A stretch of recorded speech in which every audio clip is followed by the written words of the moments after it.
बोलो श्री प्राणनाथ प्यारे की जय।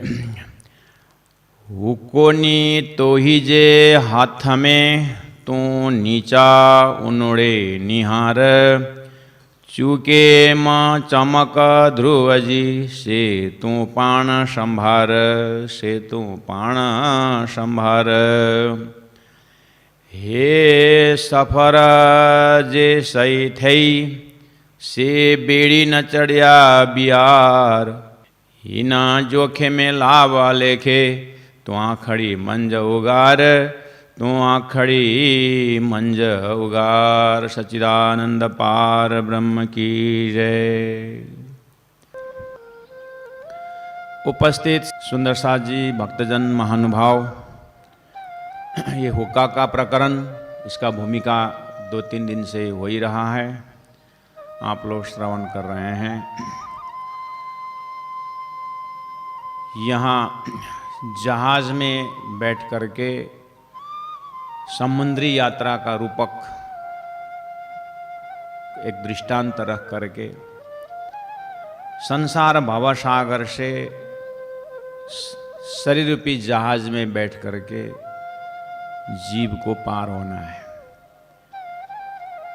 तो जीव रूप को संबोधन करते हुए एक जहाज चलाने वाला नाविक का अगर वो सो गया, अगर वो दिशा भ्रमित हो गया तो जहाज खतरा में है। और जहाज के अंदर बहुत कीमती चीज है, या तो डूबेगा या तो चोर लूटेगा, इसीलिए। लेकिन अगर उसकी सतर्कता से, होश में, अगर बंदरगाह पार जहाज समुद्र से पार हो गया, अर्थात किनारा पहुंच गया, यात्री पार हो गए, तो फिर एक बार पूरा कीमती सामान लेकर के पार हो गया तो फिर दोबारा इतना वो जोखिम मोलने के लिए दोबारा नहीं आएगा, बार बार नहीं आएगा। अब जीवन संचालन करना है, पैसा कमाना है, तो लोग विदेश जाते हैं, पैसा कमाते हैं, कितने खतरा काम करते हैं। आखिर पेट के ही सवाल तो है। उस बिजली की खंबे से इसमें वो जंगल के रास्ते में लोग तार में दौड़ते हैं, गिर गया तो गया, खतरे न मोल रहे हैं। तो क्या उसकी वो बहुत छोटे, जब छोटे से मैं जब ये तार ना उसमें दौड़ूंगा, तो इच्छा थोड़ी थी वैसे, लेकिन आगे दौड़ना पड़ रहा है। क्यों? पैसा का सवाल है, पेट की सवाल है, जीवन की सवाल है। ऐसे लोग दूर दूर तक समुद्र यात्रा करके पूरा जीवन को खतरा में डाल करके जहाज की यात्रा, समुद्र यात्रा क्यों कर रहे हैं? वो व्यापार धंधा के लिए। ऐसे ही बस अब ये भाव यहाँ 3 नंबर चौपाई में प्राण जी प्रस्तुत कर रहे हैं। हे सफर, यह यात्रा जे सही थई, अगर ये यात्रा सफल हो गया से वह बेड़ी न चढ़िया बिहार, बेड़ी मतलब नाव में, जहाज में न चढ़िया, नहीं चढ़ेगा बिहार दूसरी बार। एक बार में सफल हो गया उसकी यात्रा, तो ये दोबारा नाव में नहीं चढ़ेगा। हिना जोखे में लाभ अलेखे से, यहाँ नाव में बैठ के समुद्री यात्रा बहुत ही जोखमदारी है, खतरा है। लेकिन हिना जोखे में, ऐसे ही जोखिम पूर्ण ये खतरा यात्रा में, वैसे तो लाभ अलेखे से। क्यों? अरे जहाज में कितनी कीमती सामान है, और उसके बाद वो व्यापार करके पैसा लेके जाएंगे, हाँ, तो फिर आगे जीवन आनंदमय है। वो आनंद में उधर मस्त रहेगा, दोबारा क्यों आएगा? एक बार ऐसा पैसा कमाया, कीमती चीज सामान लेके गया, सोना चांदी हीरा मोती, उस जीवन भर पहुंचेगा उसको, बार बार वो क्यों आना जाना करेगा? हिना जोखिम में लाभ अलेखे, जोखिम है भवसागर पार करना, मतलब सागर पार करना, लेकिन एक बार सही ढंग से सोए बिना होश में एक बार पार हो गया तो फिर लाभ अलेखे, बहुत फायदा है। इसलिए हे जीव, मल्लाहा, नाविक, तू अखड़ी मंज उगार, तू आँख खोल, मंजा, मंजाक, बीच का आँख खोल, दो आँख के बीच में और एक आँख है जिसको थर्ड आइज बोलते हैं, मतलब विवेक विचार रूपी आँख खोल और अच्छी तरह से जहाज को चला। इस भाव को प्राणनाथ जी महाप्रभु इस तरह से दिखाते हैं कि आइए, ये सफर जे सही थई, ये मनुष्य जीवन, जहाज इज इक्वल टू मनुष्य जीवन है, और जो समुद्री यात्रा इज इक्वल टू ये हमारा भवसागर की यात्रा है। अब यात्री इज इक्वल टू अंतरात्मा जीव, कीमती सामान इज इक्वल टू मनुष्य शरीर सफल बनाने के लिए कीमती चीज क्या क्या? हमारे अंदर श्रद्धा, प्रेम, भक्ति, तारतम महामंत्र। तो मनुष्य जीवन ही नृदेह माध्यम सुलभम सुदुर्लभम, दुर्लभ मनुष्य जीवन। मनुष्य शरीर ही अपने आप इतनी कीमती की है, और उसके अंदर हर गुणांगा इंद्रिया कितनी कीमती है। आँख, कान, 5 ज्ञानेंद्रिय है, 5 कर्मेंद्रिय है, और मन है, बुद्धि है, ये सब भवसागर पार करने के लिए। अन्य जानवरों में भी, उनमें भी आँख है, उसका भी कर्मेंद्रिय, उसका भी ज्ञानेंद्रिय है, उसके अंदर भी मन है, बुद्धि है, संवेदना है, लेकिन विकसित नहीं है। मनुष्य में जो है वो पूर्ण विकसित है। परमात्मा को प्राप्त करने की सारी ताकत मनुष्य। इसीलिए कहा हे सफर, ये जो समुद्री यात्रा, ये मनुष्य शरीर की जो यात्रा है भवसागर में, जे सही थई, अगर सफल हुआ, मनुष्य जीवन अगर सफल हुआ, तो सफल किस अर्थ में? मनुष्य सफल कब?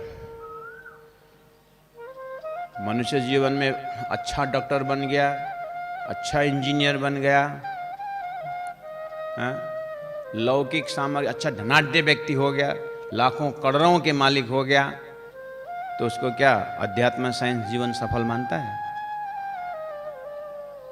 लौकिक सामग्रियों से पूर्ण कभी कोई पूर्ण मानता ही नहीं, वो तो और दरिद्री मानता है, वो तो और गरीब माना जाता है।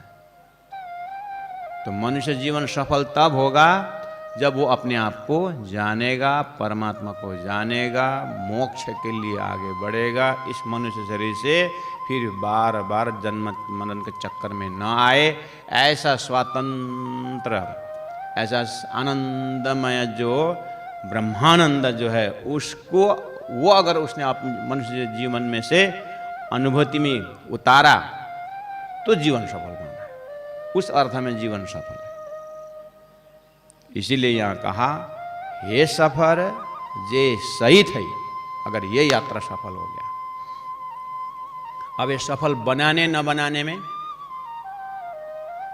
जीव जागना पड़ेगा। सामग्री तो वही है, गुणांग इंद्रिय तो वही है जो परमहंसों का है। गुरु जी मंगलदास जी का भी वही 5 तत्व का शरीर है और हमारा भी वही 5 तत्व का शरीर है। वातावरण इन्वायरमेंट वही है। संसार के ऋतु परिवर्तन वही है। इसलिए तो कहा जाता है कि great man does not do different things but things do differently.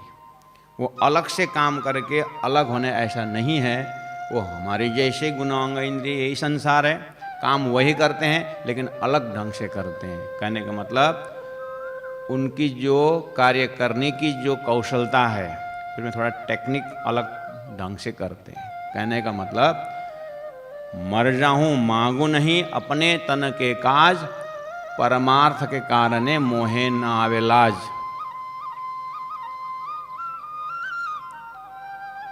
यही शरीर है, कर्म वो भी करते हैं लेकिन कर्म के पीछे महापुरुष ज्ञान को जोड़ते हैं और उस ज्ञान से अपने, अब यहाँ बोले ना कि तू आखड़ी मंज उगार, तो अंदर का थर्ड आइज को जगा खोल उसको।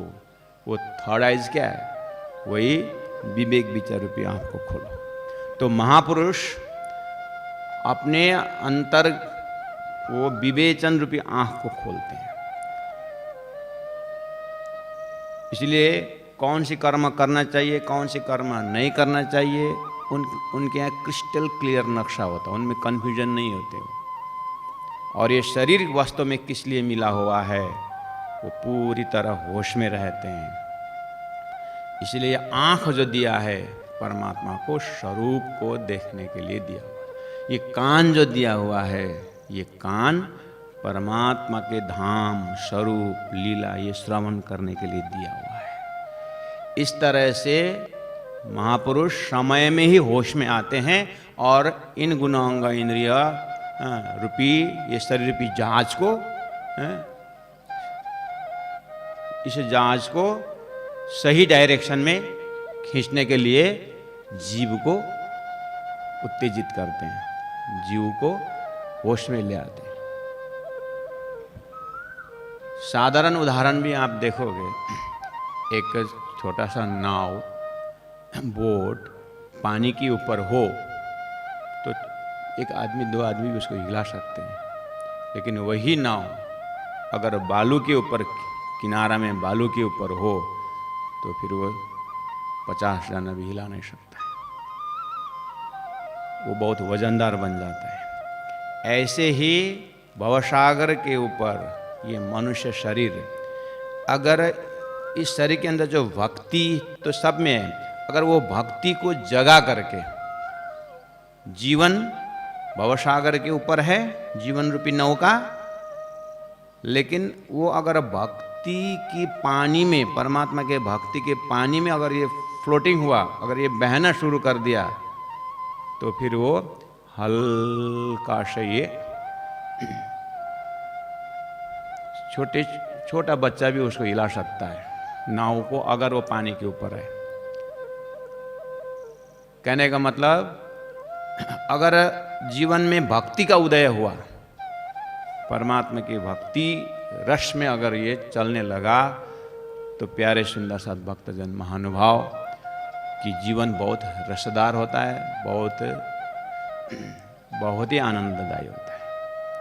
लेकिन अगर यही जैसे नाव को बालू के ऊपर रखने पर हिलाना मुश्किल, प्रैक्टिकल उदाहरण है, वैसे ही हम परमात्मा को भूल करके, जीवन का उद्देश्य को भूल करके अगर स्वार्थपूर्ण जीवन, अहंकारपूर्ण जीवन जब वजनदार बनाएंगे तो वो बालू में रखा जैसा नाव है, उसको हिलाना मुश्किल, उसको पार लगाना मुश्किल हो जाएगा। इसीलिए भवसागर और शरीर उसका नाव, एक गुणांग इंद्रिय उसका कीमती चीज जो है, उसके अंदर बातुनी में श्रद्धा रूपी धन, भक्ति रूपी धन, प्रेम रूपी धन इसके अंदर है। ये बहुत कीमती चीज है, लेकिन अज्ञानवश जीव न जागने के कारण उस श्रद्धा से तो क्या प्राप्त करता था, लेकिन अज्ञान के कारण झूठे मूठे में संसार में श्रद्धा रख करके खत्म कर दिया। इतना परमात्मा प्राप्त करने क्षमतावान जो प्रेम था, उसको जड़ चीज में उसका तादात्म्य बना करके बेचारा वो प्रेम को भी मोह में परिवर्तन कर दिया, इसलिए डूबने का संभावना हो गया। इसीलिए प्राणनाथ जी महाप्रभु अब ये यात्रा चालू हो गई है, मनुष्य शरीर में आ गए हैं। हे जीव, अब इसको सफल बनाने के लिए कोशिश करो। अगर एक बार सफल हो गया, से बेड़ी न चढ़िया बियार, यानी इसी शरीर से अगर हम परमात्मा को पार कर दिए, मतलब परमात्मा को प्राप्त कर दिए, बेड़ा पार हो गया, तो फिर दूसरी बार नाव में नहीं चढ़ेंगे। कहने का मतलब फिर ये मनुष्य शरीर में नहीं आए। मर मर सब कोई जात है, चाहिए मोमिन मौत फर्क। संसार में हर कोई मरता है, मरने के लिए मरता हुआ दिखता है, लेकिन मोमिन ऐसे मरे, यानी जागृत आत्मा ऐसे मरे कि दोबारा मरना न पड़े। यहाँ मरा वहाँ जन्मा, वहाँ जन्म लिया फिर उधर मर गया, ये बार बार जन्मना मरना ये थोड़ी मरना होता है। हम ऐसे मरें कि दोबारा मरना न पड़े, यानी मनुष्य शरीर में दोबारा आना ही ना पड़े। एक बोलता है, साधु महात्मा जी आप भजन करते इतने आधा पेट खाते हो, खाली पैर चलते हो, भजन भक्ति करता हो दिखता है आपको, हम तो खाते पीते बढ़िया से चलते हैं। आखिर जब काल आएगा ना, आपको भी खाएगा हमको भी खाएगा, आप भी मरोगे हम भी मरोगे, तो फायदा क्या है भजन भक्ति करने में? काल तो आपको भी खा रहा है, आप भी तो मर रहे हो। आप अगर जिंदा रहते भजन भक्ति करे बापत, तो दुनिया को भी प्रेरणा मिलती और हम भी भजन भक्ति करते, आप भी मरते हम भी मरते। काल तो सबको खा रहा है, क्या फायदा? महात्मा ने कहा, बेटा तेरी बात तो लॉजिकल दिखता है, तर्कसंगत दिखता है, सही बात है, तू भी मरेगा मैं भी मरूंगा, लेकिन एक दृष्टांत मैं देता हूं बेटा, अगर वो दृष्टांत तेरे दिल से कबूल करता है तो भाई तू दोनों हाथ से मुझे ताली बजा देना। देखिए जो बिल्ली है ना, बिल्ली उसी मुख से, उसी दांत से वो चूहा को उठाता है, और उसी दांत से वो अपने बच्चा को भी इस जगह से दूसरी जगह लेके जाता है। बिल्ली का जो दांत है, मुख है, सब एक्शन वही है। मुंह खोलता है, मुख से दांत से पकड़ता है, बच्चा को भी पकड़ता है, चूहा को भी पकड़ता है। देखने में दोनों को उठा रहा है, मुख से ही पकड़ा हुआ है। काल दोनों को उठा रहा है, साधु को भी उठाया और असाधु को भी उठा रहा है, तपस्वी को भी उठाया है और नास्तिक को भी उठा रहा है काल। लेकिन याद है, बिल्ली चूहा को उठा करके भोजन बनाती है, उसके बच्चा को भोजन के लिए बना के लेके जाती है वो, उसको खुराक, यानी उसको मार करके उसको, चूहा के लिए वही दांत, बिल्ली का दांत काल है चूहा के लिए, और अपने बच्चा के लिए वही दांत सुरक्षा का कवच है। एक्शन देखने में वही है, कोई फर्क नहीं है। इसी तरह काल ना साधु संतों को मरने वाला एक्टिंग करके ना तपस्वी को मुक्ति देता है, देता है काल, उसको मोक्ष प्रदान करता है। और तू जैसे नास्तिक को क्या करता है, ये काल नरक में डाल देता है। देखने में एक ही है भाई। ऐसे ही थर्ड आइज खोलो, से बेड़ी न चढ़िया बिहार। परमात्मा के भजन भक्ति करने से जीवन सफल अगर बनाया, उसे भवसागर की यात्रा अगर पार कर दिया तो दो बार नहीं आएगा। क्यों? उस बिजनेसमैन ने नाव में उसने कीमती कीमती हीरे मोती कमा के ले गया है, और वो कीमती चीज खा करके फिर दोबारा आने की जरूरत ही नहीं पड़ती उसको जीवन सफल हो गया। ऐसे ही परमात्मा की भक्ति और श्रद्धा जो हमारे अंतस्करण में परमात्मा ने बीज रूप में दिया हुआ है, और उसको बढ़ाने के लिए, फैलाने के लिए उन्होंने शास्त्र में ज्ञान दिया है और सद्गुरु बन के आए हैं, तो जीव को वो ज्ञान भक्ति सिखा रहा। अब मनुष्य शरीर के सफल तभी होगा जब इस मार्मिक चीज को समझ करके समय में ही जीवन को परमात्मा ओरिएंटेड बनाएगा, मोक्ष परक बनाए तो जीवन सफल, नहीं तो फिर ऋणम कृता घृतम पिबेत करके अगर गुणांग इंद्रियों को भवसागर में उसको तल्लीन कर दिया तो वही नाव के हालत होगा। जैसे नाव के अंदर पानी घुसने से डूब जाता है या तो सागर का लहर आता है, इसी तरह जीवन में काम क्रोध लोभ मोह छल कपट ईर्ष्या दोष ये सब लहर आने से अब ये नाविक हिल जाता है और इसी का काम क्रोध के कारण फिर न सादा हुआ ये गुणांग इंद्रिय ही अब उसके लिए क्या बन जाता है, काल का खतरा बन जाता है और डूब जाता है। तो मनुष्य शरीर में आया हुआ चेतना जो है, महामति प्राण जी इन दृष्टांत को दे करके हिना जोखे में लाभ अले के, भवसागर खतरनाक है, बहुत बड़ा बड़ा तूफान और उसके अंदर क्रोकोडाइल जैसे बड़े बड़े जानवर भी है। इस भवसागर के अंदर भी ऐसे ही झूठे लोकालोक दिखाने वाले, झूठे स्वर्ग वैकुंठ के झल्लरी मल्लरी दिखाने वाले ऐसे झूठे क्रोकोडाइल स्वरूप बहुत होते हैं। अपने अपने मुंह खोल के बैठे हुए हैं, अपने अपने दुकान खोल करके बैठे हुए हैं और कब आएगा और अनेक प्रकार का मुक्ति का प्रलोभन दिखा करके जीव को फंसाने के लिए तैयार है। इसीलिए ध्रुव तारा की तरह तारतम्य ज्ञान का लक्ष्य आया है, उसको सीधा करके जीवन को आगे बढ़ाना है, नहीं तो बहुत जोखिमदार है ये। हिना जोखे में लाभ वाले के खतरा है ये भवसागर, लेकिन लाभ भी है फायदा भी है। क्यों फायदा क्या है, ये भवसागर में सदगुरु का आगमन हुआ है, तारतम्य महामंत्र का आगमन हुआ है और वेद शास्त्र उपनिषद ने जो भविष्य कहा है वो प्रत्यक्ष हुआ है, वो वर्तमान हो चुका है। इसलिए बहुत लाभ है यहाँ पर। हे जीव तो आँखड़ी मंज उगार, तू अपने विवेक का आँख खोल।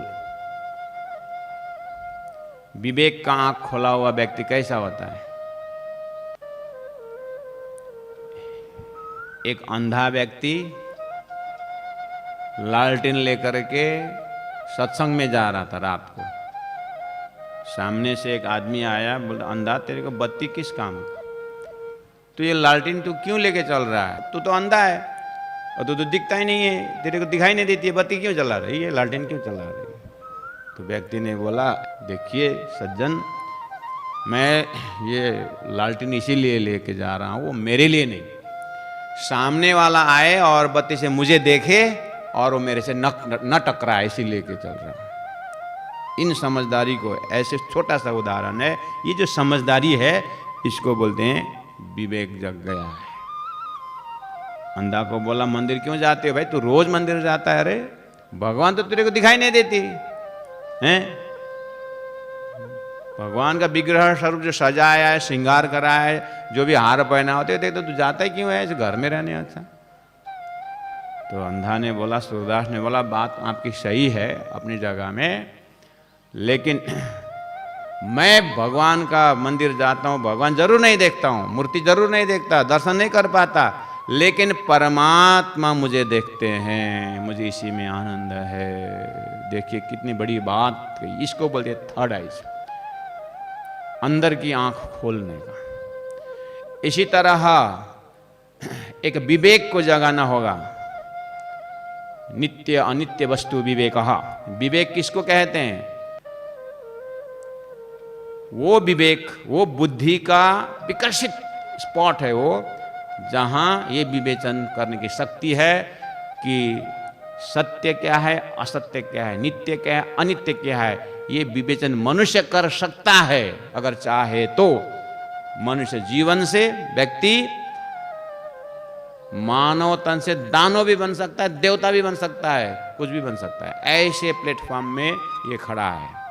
इसलिए संत महापुरुष वेद भागवत उपनिषद शास्त्र तारतम्य सब यही आह्वान कर रहे हैं कि अपने विवेक शक्ति को जगाओ, विवेचन को जगाओ, निर्णय करो, फैसला करो, अपने ही अपने ध्यान से देखो कि इसी शरीर में आपको विवेक जगाने के कितना सुंदर अवसर है कि वास्तव में ये आत्मा, परात्मा, परमात्मा, परमधाम, मोक्ष, ये चीज़ जो है ये नित्य की यात्रा है। और शरीर, संसार, व्यवहार, ये छल कपट, ये जो संसार में रहना जो है ये क्या है? अनित्य है, झूठा है। इसीलिए गुरु मंगलदास जी ने सुक्ति में कहा, मरना सत्य है और जीना असत्य है। संसार की दृष्टि में जीना असत्य है, वास्तव में मरना सत्य है। क्यों? शरीर छूटने के बाद आत्मा अखंड ब्रह्मानंद में डूबने के, ब्रह्मानंद का अंश है। गलती से ये शरीर में प्रवेश होकर के बस यही का बन रहा है। इसलिए विवेक का आँख खोलो हे जीव करके महामती प्राणनाथ जी ये प्रकरण का 3 नंबर चौपाई में बहुत चीज़, बहुत बड़ी बात उन्होंने कही है कि आँखड़ी मंज उघार, तो तीसरा आँख खोल। क्योंकि ये जो 2 आँख जो है ना, ये तो चमड़ी की आँख है, तो चमड़ी दिखाई देगी भाई। वो एक महात्मा जी भिखारी जैसे ही थे, रोटी बनाए, दृष्टांत मालूम है? रोटी बना रहे थे तो कुत्ता ने आकर रोटी ले गया, गया सो गया, पीछे जा डब्बा लेके दौड़े। तो एक सज्जन ने पकड़ के समझाया, महात्मा जी हो कि भिखारी जी हो, जो भी हो, लेकिन एक बात मैं समझाता हूँ, कुत्ता ने रोटी लेके गया तो आपको मेहनत इसमें कितनी है? आटा दूसरे की होगी, पानी प्रकृति होगी, तुम्हारा मेहनत क्या है? बस रोटी बनाए, उतने में इतने गुस्सा आ गया, मारने के लिए दौड़ रहे हो। हम 4 रोटी दे देंगे, यहीं बैठो खाओ, कुछ नहीं करने का, लेकिन कुत्ता को रोटी खाने दो। वो भी तो एक प्राणी है, वो भी तो एक जानवर है, उसको तो भूख लगती है। दुनिया बात समझाने लगा। महात्मा जी बोले, सज्जन तुम्हारी बात मुझे समझ में नहीं आ रहा है, तुम क्या बोल रहे हो, लेकिन मुझे थोड़ा सा देरी हो रही है। वो भगवान ने आकर के रोटी लेके गया, वहाँ पर घी नहीं लगा, इसलिए घी लगाने के लिए मैं जा रहा हूँ। ये थर्ड आइज खुलने का है। वो सज्जन ने कुत्ता देखा, रोटी देने को तैयार है, वो भी अच्छी बात है, उसको बुद्धि जगी है वहाँ तक, लेकिन इसका विवेक, संत महात्मा का विवेक जग गया है कि उन्होंने कुत्ता में क्या देखा? भगवान देखा, और देखने में मारने के लिए दौड़ से लग रहा है। तो वो सज्जन का और साधु का, ये महात्मा जी का जागी हुई आत्मा का अंदर का डिस्टेंस देखो, अंदर की दूरी देखो, समझ की दूरी देखो। बस ऐसी सामने वालों के भावना को समझ सके, सामने वालों में परमात्मा देख सके, और ऐसे करते करते तुम स्वरूप, तुम में स्वरूप, तुम स्वरूप के संग दिव्य परम धाम से आई ब्रह्मात्माएं, न जाने इस झुंड में कौन सुहागिन होय। उन ब्रह्मात्माओं को दर्शन करके, उन ब्रह्मात्माओं को दर्शन करके परम धाम की यात्रा सफल बनाना। वो ब्रह्मात्मा एक बार इस मनुष्य शरीर से पार हो गई मूल मिलावा, तो 2 बारा से बेड़ी न चढ़िया बिहार। वो दूसरा बार जो इस संसार में आना नहीं है। भवसागर जोखिम है, लेकिन लाभ अलेख है। इतने लाभ है कि सदगुरु देवचंद्र जी महाराज को कितना लाभ हुआ, गुरु जी मंगलदास जी को कितना लाभ हुआ है, महामती प्राणनाथ जी को कितना लाभ हुआ, कितना फायदा है। लालदास जी महाराज, ये बड़े बड़े ब्रह्म मुनि हस्ती लोग संसार में आए, और उनके फायदा को देखो। और इन उदाहरण वित्त के पात्र पात्राओं को देख करके हम अपने ऊपर ले सकते हैं। तो ये सफर जैसा ही था, ये उन ब्रह्मात्माओं के जीवन यात्रा सफल हो गया, जिन्होंने महामती प्राणनाथ जी की वाणी को अनुसरण किए और ये वाणीमय बनाए। तो जिन्होंने अपने जीवन को वाणीमय बनाया, ब्रह्ममय बनाया, परमधाम बनाया, और निशिदिने ग्रही प्रेम सौ श्री युगल स्वरूप के चरण निर्मलन यही सौ और धाम वर्णन। तो इस तरह से परम धाम को चितवनी करके चिंतन करके निर्मल जीवन बनाया तो उसका जीवन सफल हुआ। इतना खजाना दे करके भी अगर अपनी जो है अंतरंग अंतरात्मा की दृष्टि अगर नहीं खुली तो फिर जीवन बर्बाद हो जाएगा। नहीं तो ये जोखमदारी होगा भाई, बार बार संसार में आना जाना ये खतरा की निशानी है। इसीलिए इन चौपाइयों को उस रूपक को लेकर के चिंतन करके हमें अनुभव कर सकते हैं कि मनुष्य शरीर सही में कीमत है, इसका कीमत है। और बहुत ही बेड़ा पार संसार से पार होने के लिए मनुष्य शरीर बहुत ज़रूरी है। और कीमती सामान की तरह हमारे अंदर परमात्मा के प्रति श्रद्धा है, भक्ति है, ज्ञान है, विवेचन है, विवेक है। लेकिन रही बात सही टाइम में सही जगह यूज प्रयोग करके इससे निकलना है। बोलो श्री प्राणनाथ प्यारे की जय, सदगुरु महाराज की जय। हे सफरा जे सही थे से बेड़ी न चढ़िया बियार, ये न जोखे में लाभ लेखे, तू अखड़ी मंज उघार, तू अखड़ी मंज उघार। बोलो श्री प्राणनाथ प्यारे की जय, सदगुरु महाराज की, तीनों पुरी धाम की जय। गुरु जी 108 मंगलदास महाराज की प्रणाम।